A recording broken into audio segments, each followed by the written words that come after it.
Inflation, recession. How do these words make you feel? Not good, right? Not very good. They don't make me feel good when I say them. But what if I told you that those two forces could enable Tesla to realize its ambitious goals around full self-driving? As we all know, and it's no surprise to anyone, Tesla and Elon have both been very optimistic about the timeline for full self-driving.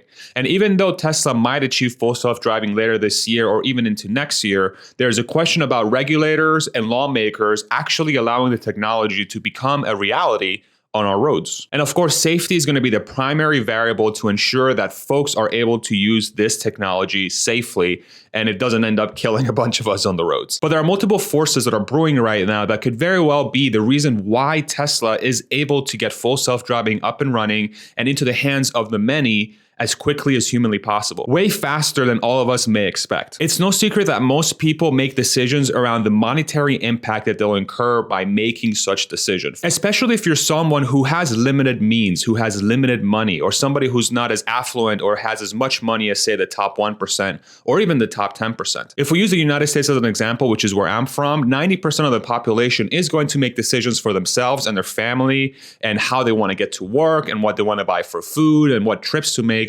purely based on how much it costs. And of course, you're going to have different variables like colors and destinations and other variables, but really people tend to make decisions based on how much money is going to cost them. There's a reason why Walmart and even Amazon are as big as they are is because they cater towards that population.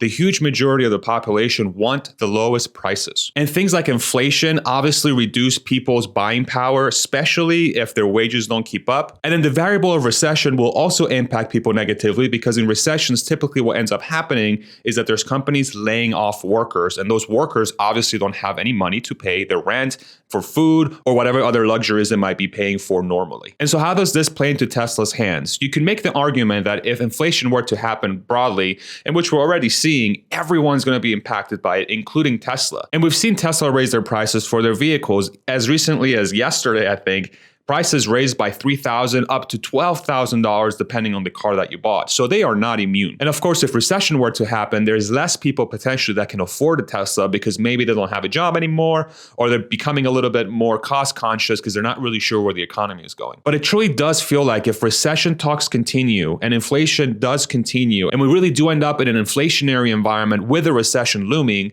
these things appear to be like universally aligned for full self-driving to be accepted way faster than any of us think. Let me walk you through some numbers. The average driver in the United States drives around 15,000 miles a year. And as of today, the average gallon of gas cost in the United States is roughly $4.30. And if we assume that the average car in the United States gets about 30 miles per gallon, which is likely to be a little bit higher than it actually is, we can very quickly come up with a total yearly cost for gas for the average driver in the United States. And that cost is $2,150 on average per year for the average driver driving the average car in the United States at today's gas prices. Now, if inflation were to continue to be a concern, of course, you can assume that these numbers are going to keep going up, but let's just use this number as an example. Now, if we compare this to average electricity prices for an electric car, in this case, a Tesla, we can make the assumption that price per kilowatt hour is going to be roughly 13 cents. And if we take the average efficiency for, say, a Model Y long range, it's roughly 3.3 miles per kilowatt hour. And again, if we assume that 15,000 mile per year average, the price for electricity would be roughly $593 per year. Now, you can already see that the fuel prices are very, very different for an EV, for a gas. But in a scenario like today, you still have a lot of gas drivers. You still have a lot of people that are driving their gas vehicles. But of course, gas is just one part of the variable. Let's look at the whole picture. Let's look at the total costs that are included in driving a gas car versus an electric vehicle, in this case, a Tesla. Here are the running costs of owning a gas car and an electric car. And of course, it's going to differ from one to the other.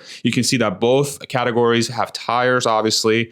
Both categories have maintenance, but we know that gas cars require a lot more maintenance because of oil changes, filter changes, coolants, so on and so forth, converters, I don't know, you name it. You name the gadget, it probably needs some maintenance. And we know that Teslas and EVs in general have much lower maintenance costs per year on average because really the only thing you have to worry about is tires, windshield wipers, wipers, windshield washer fluid, and maybe the odds, ins and outs for your trim and whatever else. Now, of course, we're focusing around full self-driving, so really we have to think about the cost associated to running a full self-driving car or a car that doesn't require a driver. In this case, I'm making two assumptions. One is that the insurance cost for a full self-driving car is going to be much, much less, because the assumption is that a full self-driving car is going to be way, way safer than a human.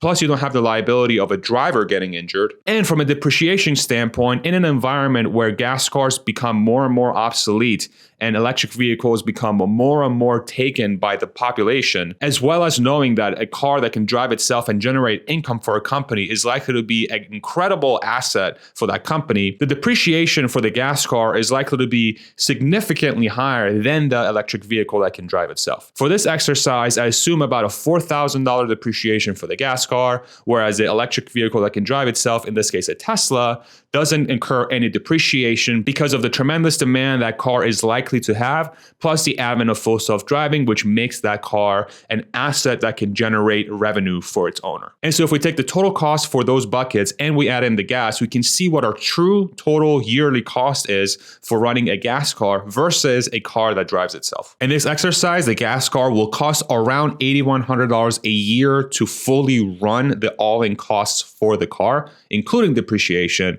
whereas the electric vehicle that can drive itself will be roughly $1,400. If you're enjoying what you're seeing so far, throw me a like. It helps with the algorithm so more people can see this video. Thank you very much. Now, this is where the math gets really interesting. Assuming that the owners for these cars are actually paying cash, right? And they're just owning the asset outright. In theory, we don't really have to worry about a monthly payment for the car. You've bought the car, you own it. However, depreciation is still a very real cost for the gas car in this environment. It's going to cost less and less over time because of maintenance and the fact that it doesn't drive itself and the fact that the population is shifting its interest over from a gas car to an electric vehicle. And for somebody who owns a Tesla car that they're willing to put in the full self-driving pool, or if it's a Tesla operated car that they are just having in the network as a self-driving car, really the only thing Tesla or the owner has to worry about is how much money they are making based on loaning out the car for somebody to use to get them from place to place. And even though the running cost for the self-driving car, the Tesla in this case,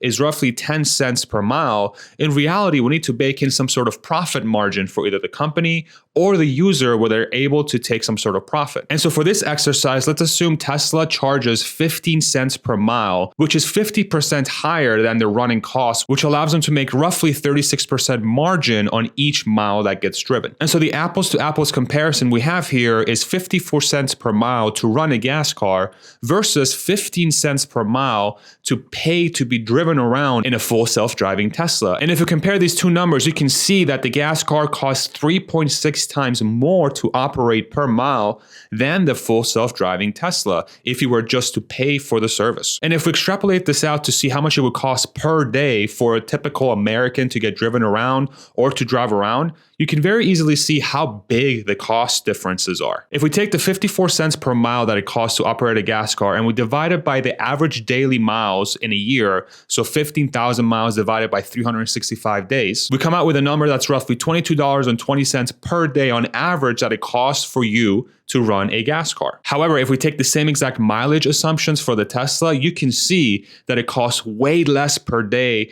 to pay to be driven around in a self-driving car. In this case, it's roughly $6.16 per day. If we push this out to a year's worth of driving, you can see that a person, if they choose to forego owning a gas car or driving a gas car, they can save roughly $6,000 per year. So that's $6,000 straight to their pocket that they wouldn't otherwise have to pay for their gas car that they lease or own. And if you extrapolate this out to say an Uber, where people pay for Uber and they have a similar mileage per year, we can assume that Uber charges roughly $1.50 per mile.